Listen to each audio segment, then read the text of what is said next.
Sawa wewe. Jalup jagoro maduong' mar winjruok mar jopuonj mar TSC Otieno nyisi jata tije mar duol mandiko jopuonj e pacho ka yor kojolo Evelyn Mitei mondo oneni oketi e tim mapiyo winjruok makanyakla mane jopuonj obedogo kod duol mar TSC Otieno mane loso litene kinde romo mar jokanyo mar riwruogno okoni winjruok mar tich mane gitiyogo sani rumo giko dweni mar 6 kendo winjruok manyien winjo chak tich chakruok mar dwe mar 7 winjruok magidwani ochak ketie tim gin gidwaro mondo mi osara mar jopuonj omedre kod atamalo 60.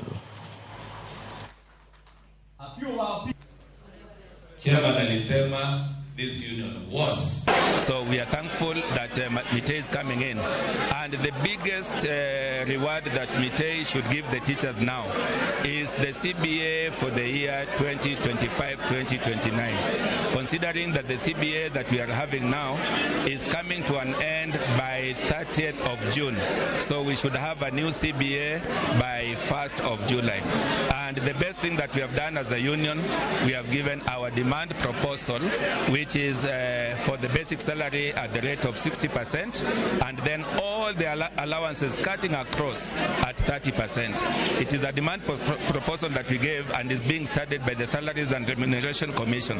We are warning the Salaries and Remuneration Commission that their work is advisory, not to come and dictate what we should take from the government.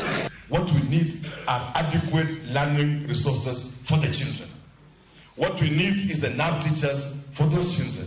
It doesn't matter where the teachers are. The debate is that a high school teacher cannot sit next to a primary school teacher is more